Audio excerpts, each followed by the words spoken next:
just a hack.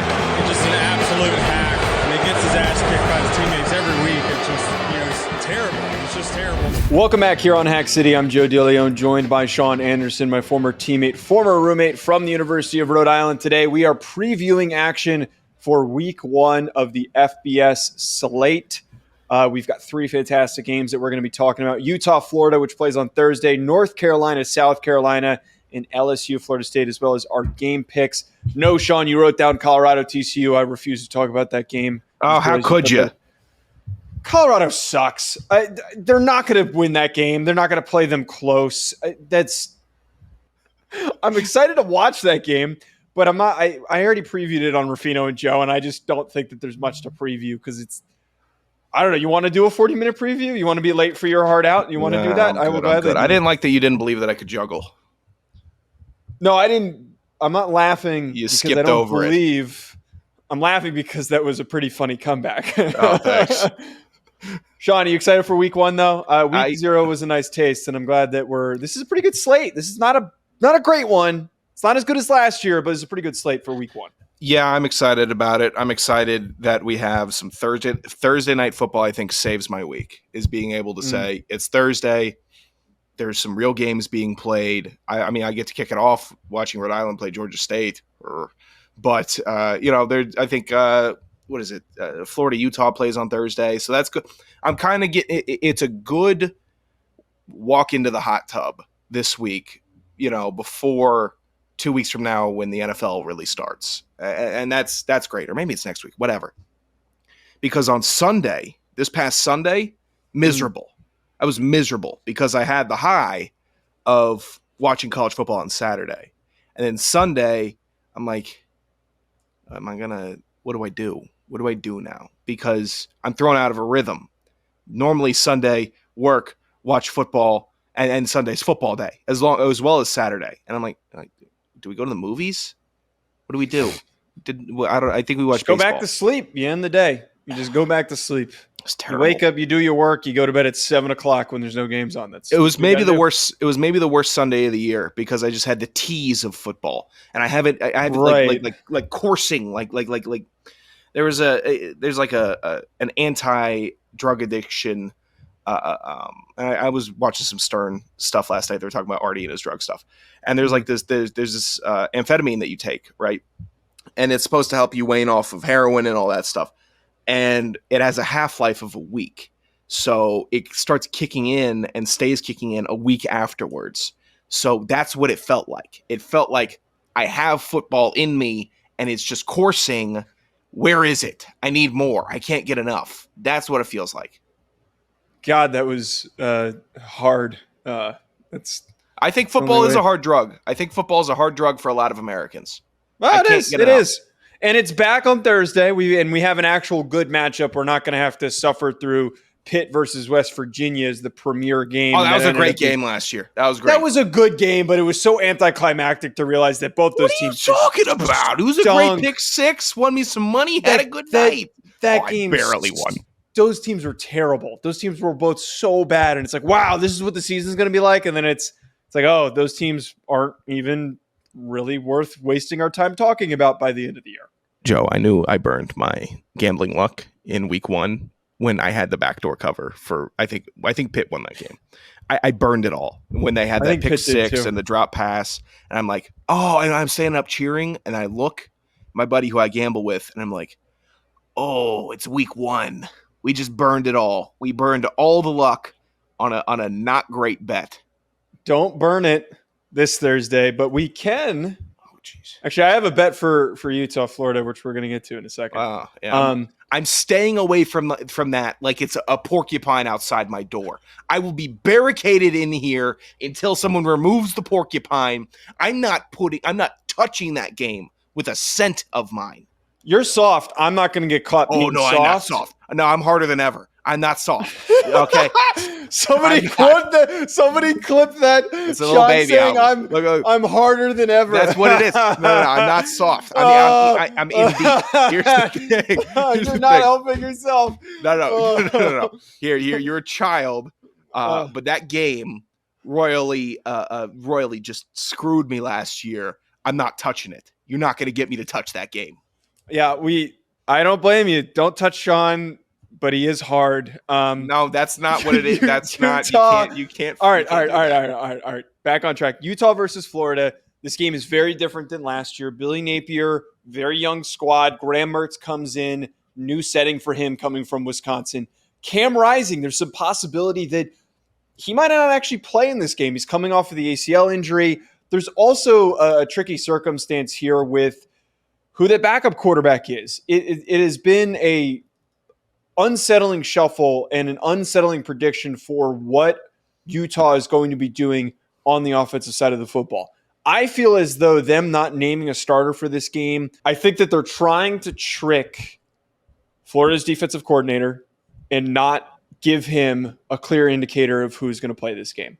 But regardless, the way that I look at this, Utah might have some roster turnover. Dalton Kincaid might be gone, but Jaquindon Jackson's a really good running back. They're really well coached and sound on the defensive end of things. I am not optimistic about what Florida does in this game. Having to travel all the way from the swamp with a hurricane coming for them, difficult traveling circumstances, and then having to go play at really high altitudes.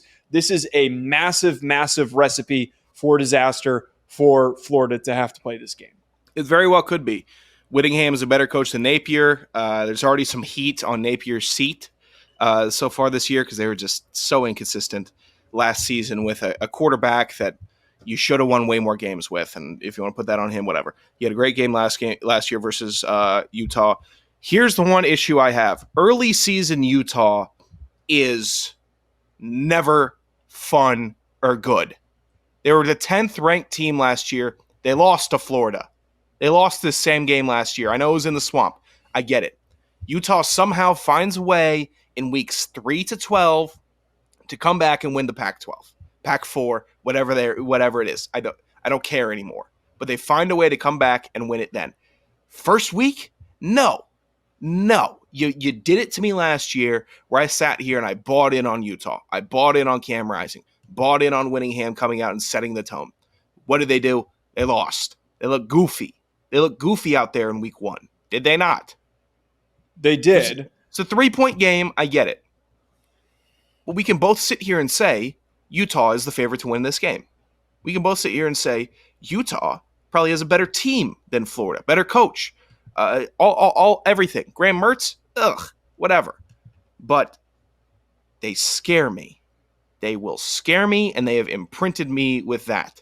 I can't get away from it. I can't shake it. Here's my thing, though, Sean. I understand what happened last year, but there's one variable from last year that is not in this game, and that's Anthony Richardson. Florida won that game when they should not have because one man put the team on his back and literally carried them. He physically bowled his way to multiple rushing touchdowns. I don't believe he threw a passing touchdown. That was part of the joke with Anthony Richardson.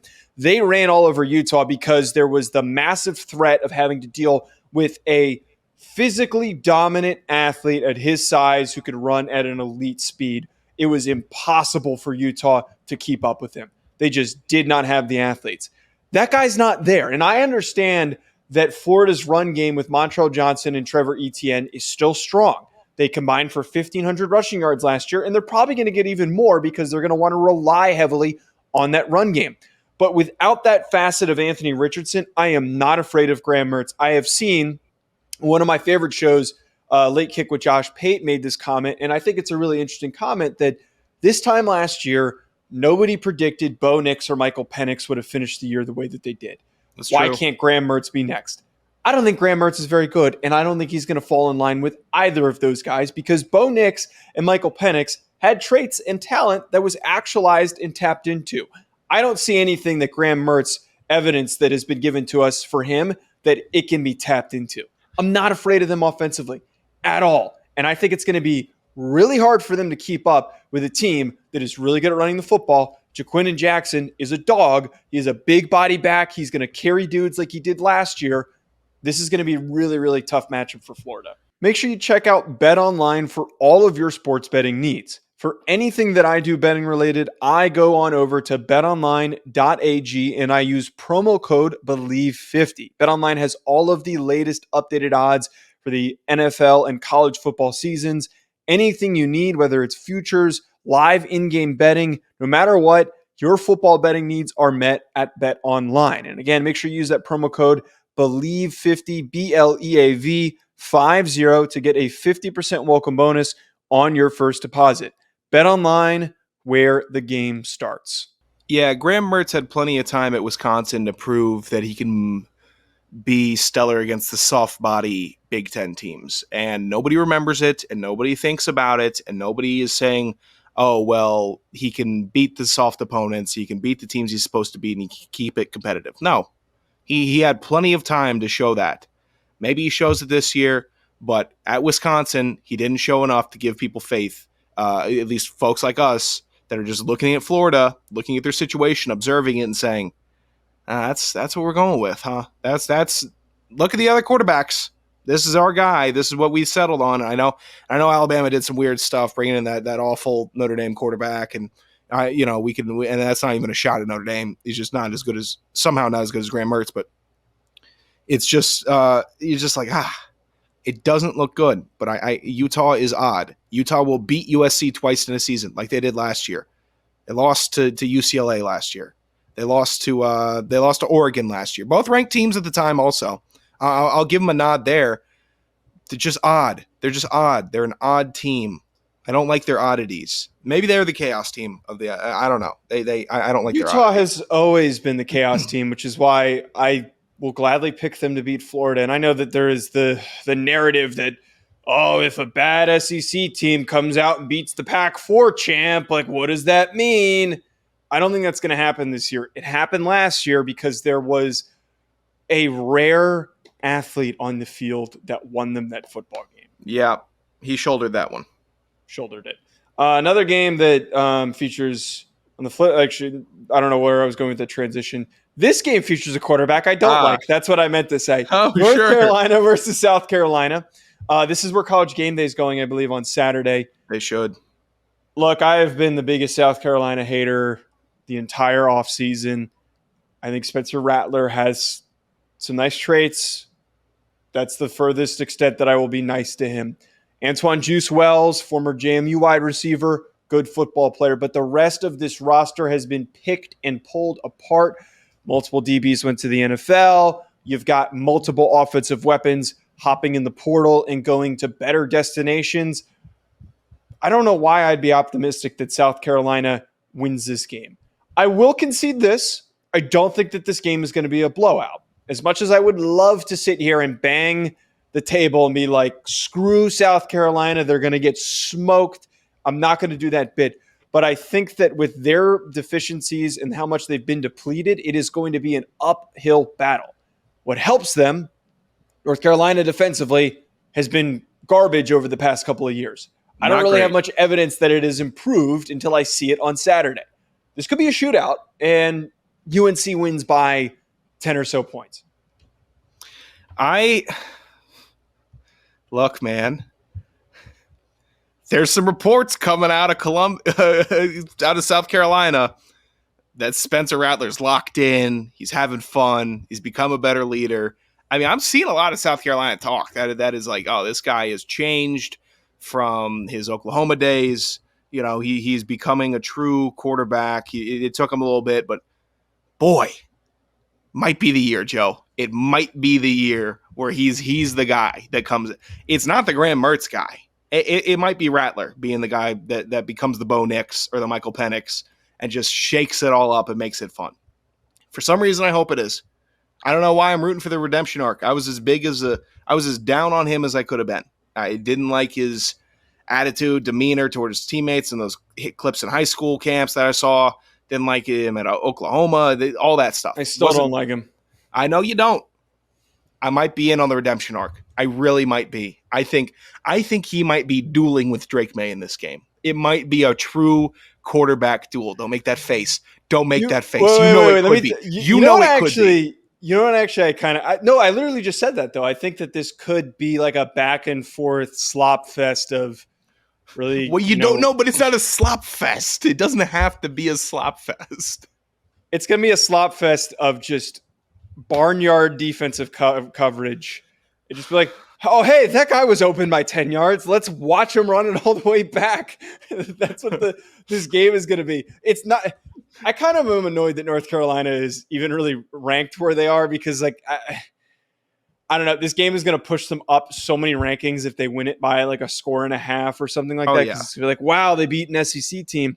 I think that this is going to compare to, you remember last year when North Carolina played App State, what that final score was? Yeah.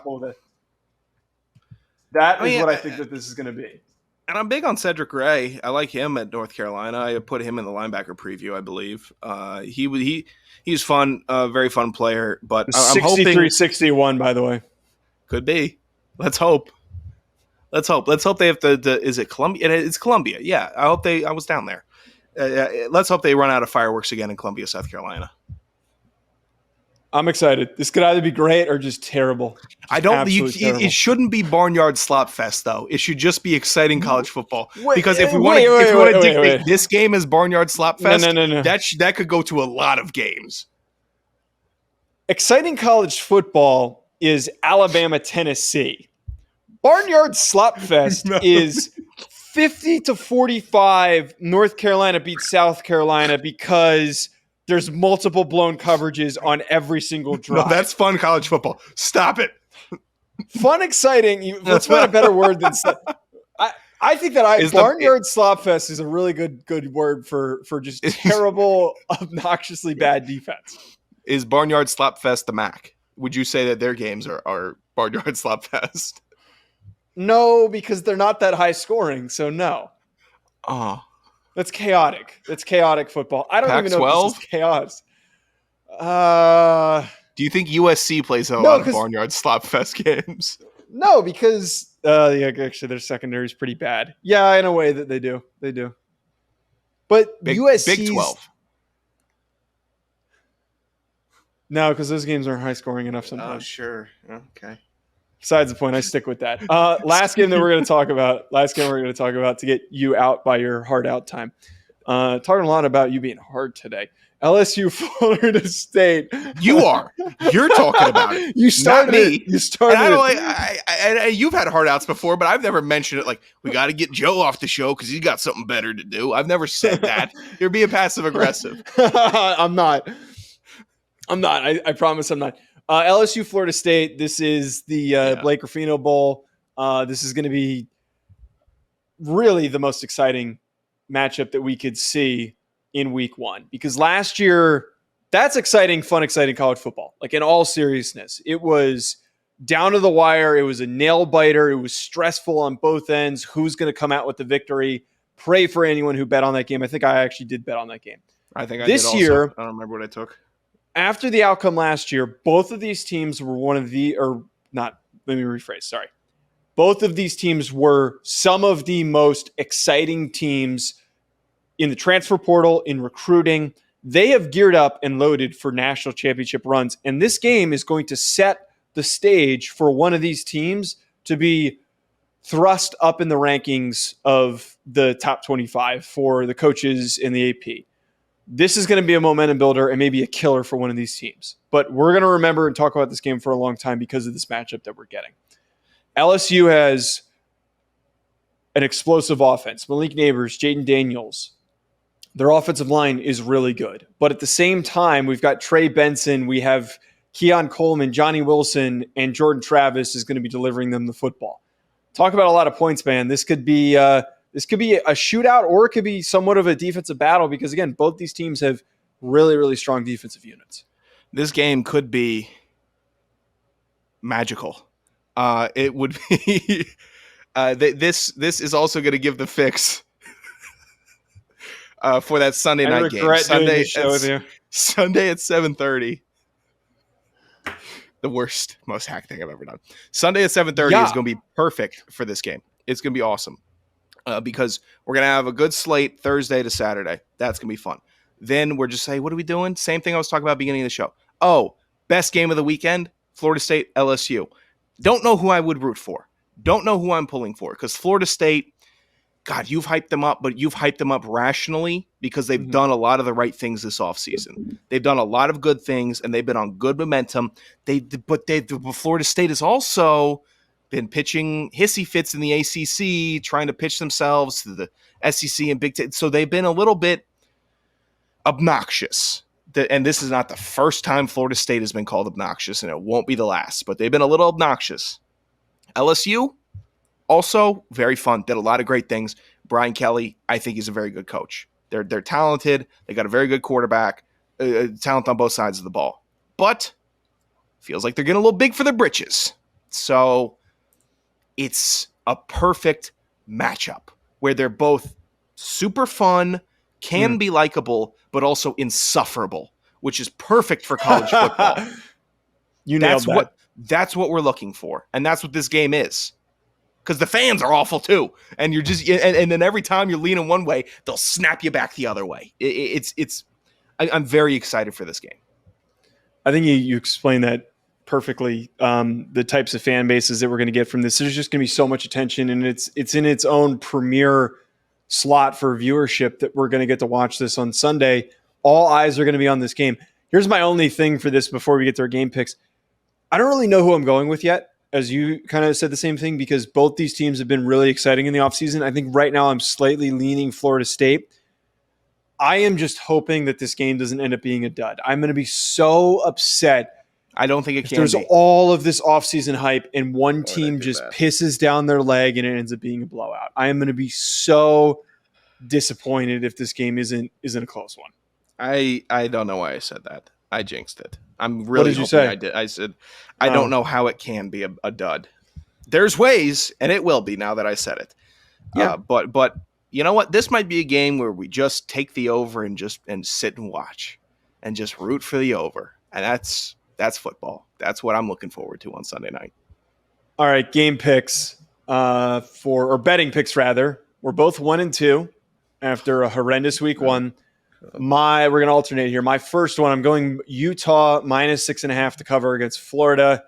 Again, I've kind of highlighted this. I'm not very excited about Florida. I don't have a lot of faith in them. I think that Utah is going to cover here, and they're going to drag that game out a little bit. It's fair. You're a better man than me for putting any type of money on that game. My first pick here, taking over 46.5, North Carolina State and UConn. I like it. I don't think UConn sicko pick right there. Holy I don't think UConn rolls over. I think if UConn scores 14 points, this over easily hits. If they score 10 points, which they probably will, then it'll sweat out a little bit, but North Carolina State's a good team. UConn improved. So I'm liking the 46.5. The Miami Bowl, Miami versus Miami of Ohio.